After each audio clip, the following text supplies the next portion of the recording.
Hey guys, welcome to Appalachia's Homestead. Patera with you tonight. Going to film a quick video for you. Every time that we have new babies on the farm, a lot of folks want to see how we set up our brooder. So I'm going to go over two things with you tonight. First of all, I'm going to lift up this covered area here, which is our Echo brooder. That's actually the brooder. And underneath, baby number 9 out of my hatchlings is doing so good. We'll talk about that in just a minute. What you have here, and I've talked about this before, is I have a typical tote. Now typically I have and always have had a large 30-gallon tote. This time I wanted to try a clear tote. I will tell you that I'm enjoying it a lot because you get to see the babies so much more, especially underneath here. You can just come around to the side over here and peek in and you can see all of their activity. It's precious. So what I want to show you is what I do is I keep my chickie babies in my kitchen, because a lot of times when you're in chick season, especially from February to April, it's a bit, it can get quite cool here in East Tennessee. So you want your area to be above 50 degrees, okay? Even with your little brooder here, you don't want to chill them. So for the first at least good 2 to 3 weeks, I keep the brooder in my kitchen, okay? And they grow a lot in 2 to 3 weeks if they're healthy. Very simple setup. You've got the tote, as you see right here. I keep fine pine shavings as my bedding. You can get that at Tractor Supply, your local co-op, etc., etc. You can get a whole large, almost like bale, if you will, for about $5. So just to let you know, and for these chickie babies, that will go a long, long way. So that's a very inexpensive thing for you. Also, I keep food available for them. Now, if you're getting chicks in the mail or through Tractor Supply or wherever, they're coming from a hatchery, they most likely have been mailed, okay?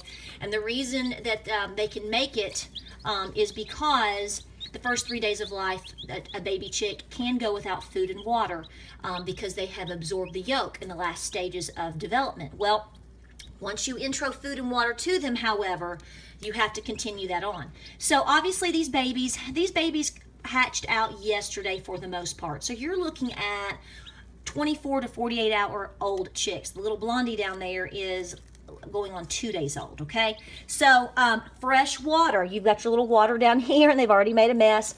I love to keep apple cider vinegar in the water. My ratio is 1 tablespoon per gallon, just to let you know. I do buy non-medicated chick starter grower. I mix it in, if you kind of see it there, it's mixed in with some cornmeal. Now, if you're buying baby chicks and you're bringing them home or whatever, always keep an eye on for pasty butt. You see all this little cute fluff back here? That's where their vent is. That's where they can develop pasty butt, okay?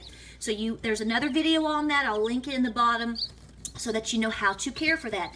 This is what I use. I do not go and buy those heat lamps, okay? I know a lot of people still use them. I have used them in the past. Yes, they are, quote, less expensive than what you're seeing here from Brenzia.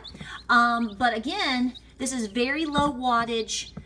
The risk of fire is highly diminished. I have used this thing right here that you're seeing for over 2 years now. This has been used multiple times for over 2 years. It's rocking and rolling. I've never had to do any maintenance on it other than adjusting it as we go. It's been wonderful. I'm telling you, if you're going to have a farm, a homestead, have baby chicks, hatch out baby chicks, this is a wise investment. And from everything that I have been able to see, even if you resell it, you get a lot of your money back. These have a lot of value. So check that out. Let me pull this up, though, so you can see underneath what I'm talking about. I wanted to give you an update because everybody has been asking.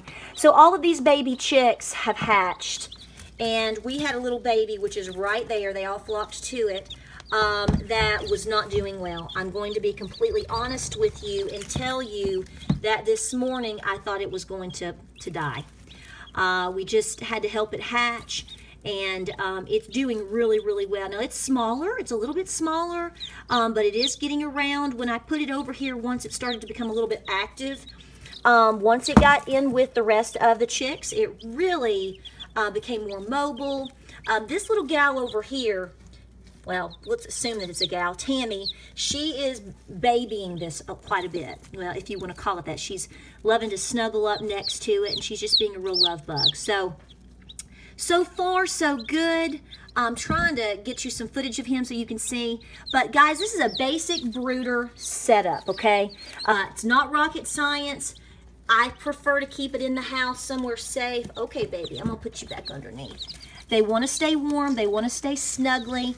You wanna keep your eye on them. That's why I keep them in the house, because while we do barn checks several times a day, it's nice to be able to, in a real quick fashion, just look in here, make sure nobody's caught or hung up.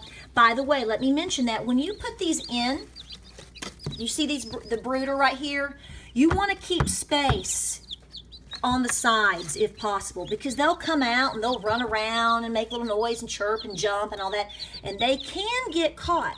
So I try to actually keep it to where there's space. In fact, what I'm probably going to do is turn this long ways this way so there's even a bigger gap through here. So know that they can get hung up and all of those sort of things. So just want to show you this.